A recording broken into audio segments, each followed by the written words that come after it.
It is February 18, 2020. Last I checked, I'm Celia Elavi, and these are the Cryptosphere's top stories for today.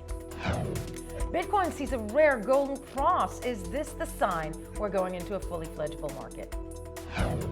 Brad Garlinghouse, the CEO of Ripple, wants to be the Jeff Bezos of the cryptosphere, and then some. And finally, virtual real estate spells real money on the Ethereum network.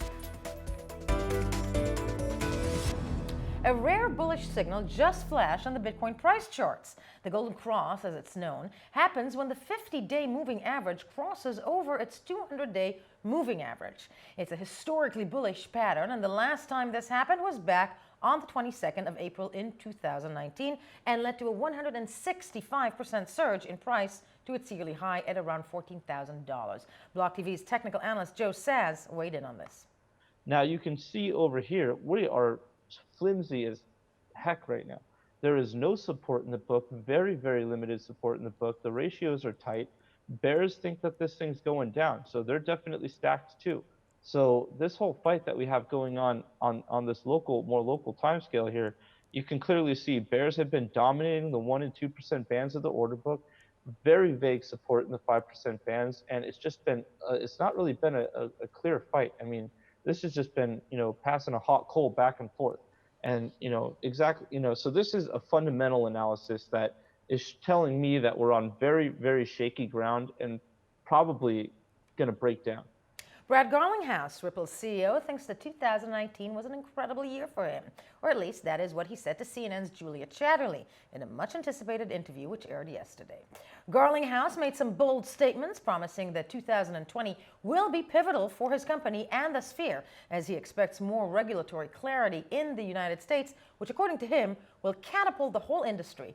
But the headline of the interview came when Chatterley suggested that Ripple could build a platform that would substitute XRP for a Fed coin. Garlinghouse agreed that it might be the case, and then some. In the earliest days of Amazon, it's called Amazon Books. It was a bookseller. It competed with Barnes & Noble, competed with Borders, and when I think about Ripple today is viewed as a cross-border payments company. We view ourselves as a blockchain infrastructure company. The first vertical we've done is cross-border payments. We want to make sure we're winning in cross-border payments before we do another vertical, but we will certainly do other verticals leveraging these technologies. Another day, another Bitcoin scam. A new Bitcoin extortion scam is targeting website owners and threatening to shut down their Google AdSense ads by flooding them with junk traffic unless they pay up. Crime reporter BLOCKTV Yona Hochhauser is here with me, and the details. Yona, what's going on? Right, yeah. So we've seen all types of hacks and scams that are demanding Bitcoin in payment. But this is the first time we've seen someone utilize Google's own AdSense policies against website owners. So the way it works is that website owners have been receiving threatening messages from these hackers and scammers saying that essentially, if you don't pay us $5,000 worth of Bitcoin, we're going to send bots that go to your website and click on all your banners. Now, why is that bad? Well, because the way that these banners work with Google AdSense is the companies get a certain amount of money for every time somebody clicks on the ad. Now, Google doesn't want people cheating the system. So if Google thinks that you're sending fake bots to click on these banners to make yourself real money, they're going to shut you down.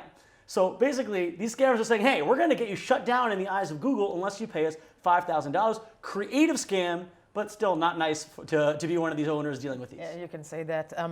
You can say that again really quickly. And what's Google doing to combat this? Well, so far Google hasn't made any response. Once again, they have in the past, taken steps to kind of filter out what is fake and what is not. This is seemingly though the first time they actually had to deal with, hey, what if someone's using those fake bots as an offensive against a website owner? So we'll see how they react. Definitely. Yona Hochhauser, thank you for this report. Gamers of the cryptosphere rejoice. $200,000 worth of virtual real estate was purchased on Ethereum-based The Sandbox, suggesting the virtual industry can earn real money. Resident gamer Zachy Hennessy with just how. People are spending big on blockchain digital real estate. Notably, self-described decentralized gaming platform The Sandbox game has done particularly well, having secured over $200,000 in exchange for digital land during a presale that sold out this week. The Sandbox game is, for all intents and purposes, a digital environment that allows players to construct, trade, and sell digital assets that they can use to populate the digital real estate that they possess, called land. According to the Sandbox developers, just over 165,000 lands will ever be available in the game, with each token representing 96 by 96 meters of digital space within the game. With this level of finance being exchanged for something like a digital space in a niche video game, could the blockchain virtual real estate market be gaining legitimacy, or is this bubble getting ready to burst? Zachy Hennessy for BLOCKTV. Best-selling author, speaker, educator, and one of the world's foremost Bitcoin and open blockchain experts, is known for delivering talks that combine economics, psychology, tech, and game theory. Of course, I'm talking about one of the most eloquent speakers in the sphere, Antonopoulos. And in a recent interview with BLOCKTV, Andreas Antonopoulos also gave advice for some of the narratives being pushed around in the sphere. I think we're already on the verge of a big economic crisis. I think the situation that's happening in Asia with the spread of COVID-19 is going to precipitate an economic crisis, at least by damaging supply chains, even if it doesn't turn into a pandemic. So that's certainly going to be blamed as the reason for the economic crisis. But a global economic crisis has been coming for 10 years. None of the problems that happened in 2008 were fixed.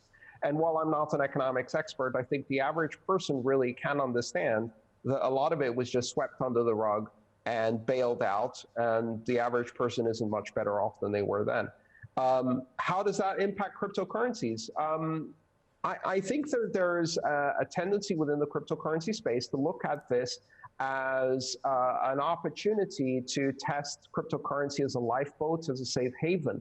And I think that's a terrible attitude to have towards an economic crisis, because I think there's just as much chance that a slowdown in economic activity, especially in the tech sector, will reduce the amount of investment in the crypto space as well, which is part of the tech sector. Time for Troll of the Day, and of course, who better to juxtapose Antonopoulos than the one and only McAfee? The antivirus software king of tax evasion fame, and then some, is known for ruffling the sphere's feathers with offensive tweets, claims of cannibalism, and calling Bitcoin a shitcoin. But, of course, he says it's all a joke. Okay, listen, I predicted that Bitcoin would hit $1 million by the end of this year. Keep in mind who I am. I also admitted to fucking whales, and just last week confessed to eating human brains. Please, people, I am a jokester. That was Around the Block for today. Thank you for watching. For more blockchain, tech, and cryptocurrency news, visit us at blocktv.com.